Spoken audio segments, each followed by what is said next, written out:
The sound of nurses' rubber-soled shoes marching quickly over linoleum floors was heard as they passed away. The aroma of the antiseptic liquid. As another patient was hurried through, I heard the regular squeak of an oil-kneaded gurney wheel. White linens that are starchy and nurse headdresses that are angular and sharply shaped. My body rebelled against the clear directive by violently ejecting brown, green, and yellow hues in opposition to the hospital's bleached whites. Spit shot out of my lips as I yelled, and veins protruded from my small, pale neck. Against my writhing body, the chilled bed sheets, which were neatly folded with severe hospital corners, were twisted into angry, moist knots. You can only imagine how horrified I was to see this noisy, angry, and untidy departure, as I am typically a tidy and modest person. Every time my thoughts automatically wander to that memory, I shudder. The distant iron clang of the cemetery gate pleasantly brings me back to the present. Death has a comforting and contented sameness, a satisfaction. Cool, mossy, and covered in stones. Tranquil and painless, it was more difficult and stressful. In deteriorating mine tunnels dug well under the surface, my father toiled long days. He would return and collapse upon the little, hard bed, his face deeply marked with coal dust. I also recall my mother's mouth, which was always pursed with stress and covered 2 cracked front teeth. I can still hear my younger brother wailing from the cold and hunger. When that brother passed away before the spring melt, large-shouldered men with axes and spades chipped open the icy dirt. There were, of course, some happy times. I remember them with nostalgia. One thing stands out in my mind with a surge of excitement: Alice Aldridge and I on that morning in the summer. As we hurried to the creek, the air was already heavy, muggy, and swarming with bugs. In the summer, it was our favorite location. This specific location, where water collected in a bubbling pool of deep stone, cold and shady. We went swimming naked for the first time that day. We were excited by the naughtiness of it, as well as the exhilarating and embarrassing chance that someone would emerge out of nowhere and see us as we let out loud girlish squeals. I turned to see her emerge, sinuous and lithe, from the water as we got out to change on the warm rocks. The first idea that entered my head was, beautiful, which came to me unexpectedly and without warning. We had stopped laughing or squealing. Her little, rounded breasts were covered in drops. Her nipples were nut brown in color and had sharp, tight bunions from being in the cold water. I briefly entertained the horrifying and alluring thought of licking the slipping drops that rolled over her honey-colored flesh. She observed how I observed her. Her green eyes were bold and wise, framed by wet, dark eyelashes, like a beguiling goddess. Since we both had cholera in the days that followed, it's difficult to say for sure how much Alice Aldridge knew about my sudden and real desire to lick her lovely young breasts. I perished, but she lived. After another 60 years of waiting, Alice didn't show up at Highgate Cemetery.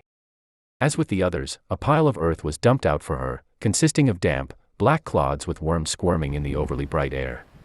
Although her physique was thin and wrinkly, those seductive emerald eyes remained unaltered. She had 5 children with a man who, in my opinion, was a liar. She did not live on after death in a ghostly form, as I had hoped, and I was left alone throughout those early years. Sometimes I use a finger as transparent and light as a whisper to trace the name I had in life: Adelaide Quayle, 1898 to 1913. This brief description of who I am is carved onto a humble stone that is now covered with moss. These days, the majority of my time is spent monitoring the season's cyclical patterns. I observe the snow gradually melting from valleys flooded with sunlight while perched on the shoulder of a stone angel for weeks. I watch as the tenacious daisies push through the icy ground to meet the sun of spring. I am lying on top of the grave's crumbling stone, watching as raindrops pelt the earth from threatening October skies. I am confined to this graveyard and the surrounding forest by unknown forces. With the possible exception of a little parting of the wind as it goes by me, I have very little impact on the environment around me. Even after taking a dip in the still September moose bogs or lying across the summer-baked dirt roads, I am impervious to dirt and mud. My bare feet scarcely register as I move across the lightest flurries on swirling, chilly winter mornings. Except for the smallest and most observant insects and birds, which I occasionally get to momentarily perch on my insubstantial form, I go unseen by everyone. During the summer months, I occasionally accompany tour groups of mismatched kids on school outings. Although I find it disturbing that individuals nowadays burn their corpses, it has had the fortunate result of turning Highgate Hill Cemetery into more of a memorial museum than an actual cemetery. I am relieved about this. I used to find the sobbing of sad widows and the crying of children at the graves of recently deceased loved ones to be extremely upsetting, even though I am without a body.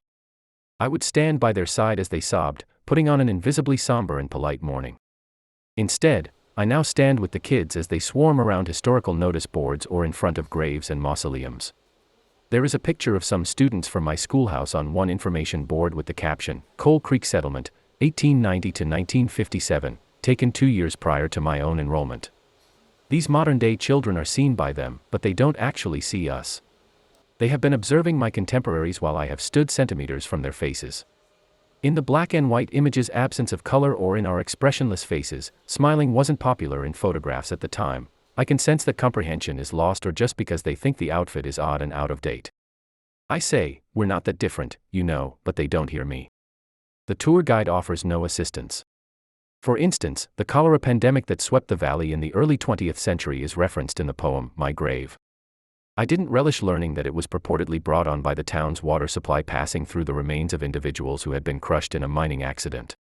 I respond angrily, well, there's more to know about me than that, yet this woman was born in 1981, I can't hold it against her that she doesn't know anything about history.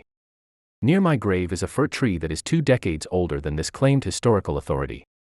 She shares with the kids the heartbreaking story of my early death at the age of 15. She notes that I passed away 1 year before to the start of the Great War. This serves as an easy transition to guide the children's trotting to the following row of graves. On some days, I find it insulting that my passing serves only as a launching point for the deaths of people who are more significant and well-known, but maybe I'm being unduly sentimental. By this time, the kids' eyes are typically glazed. This is not shocking. How might facts and figures help kids establish roots in the shifting sands of history? At 1913, a mine collapse in Coal Creek left 60 workers dead. 20 million people died in World War I. It might be better to inform them that Bert Lawrence, who can be seen in the front row of the schoolhouse picture, has a clearly moist nose since he cried on the first day of class. Or that the sister of the aforementioned Alice, the wavy-haired Maggie Aldridge, middle right, was in love with Thomas Woodbourne, back right. Or that on the final day of school before our Christmas vacation, we would all engage in snowball fights outside the building. I wish I could tell them, but I can't. Seductive confidence as she smiled at me, her moist breasts gleaming with evil glee. Then, I believe, they would realize that the young folks in the fading photos weren't all that dissimilar from themselves. On a crisp fall morning, a girl among a different group of shuffling and sniffling schoolchildren turned to face my grave and muttered, "Adelaide Quayle," to no one in particular. Adelaide is named after the Australian city and quail after the bird.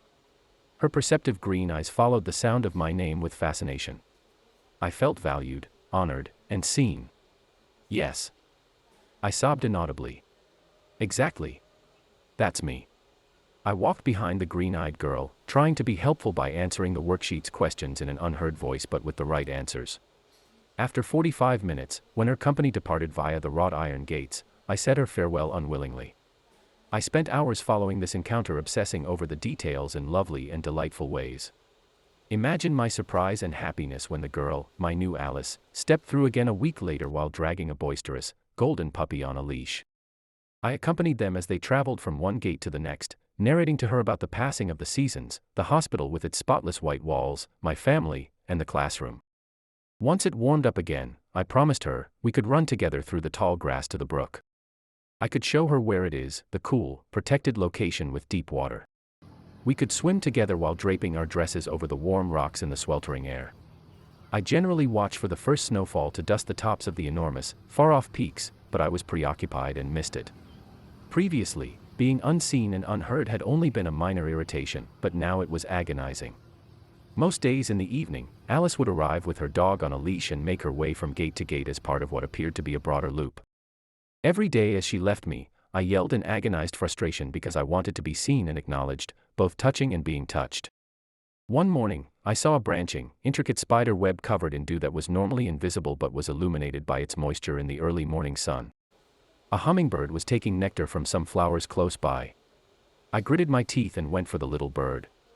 I wasn't sure how much force my invisibility could muster, so I was just as surprised as the hummingbird when I was able to get hold of its small, nearly weightless body. I firmly turned its neck. I brought it to my mouth. The sinewy body was torn at by my invisible, dull, but persistent fangs. Warm, little organs erupted on my lips as feathers twisted and fluttered to the soggy ground. My mouth and face were covered in blood and guts as they ran down my chin, It took forever to find her. I was preoccupied when I noticed the oak trees on the hill's yellowed leaves drifting to the ground. Finally, the afternoon's brightness began to fade, leaving the sky a dusty gray. When I heard her coming, I stood at the gate opening and forced my tense mouth to form the shapes of a kind smile, which I hoped were finally now discernible. I initially believed that my strategy had failed because they were so close and moving along carelessly. However, the dog abruptly came to a stop, fastened his eyes on my face, and let out a deep growl. The girl stopped as well, bewildered and concerned. She turned her attention to the dog and then followed it to the area in front of them where I was standing. I was delighted with my plan and, for the first time in more than a century, I grinned widely. With her eyes wide and a scream starting in her throat, my Alice lurched backwards. We had the perfect opportunity to gaze each other in the eyes just before she took off. To receive more captivating stories and tales, subscribe if you thought this story was interesting.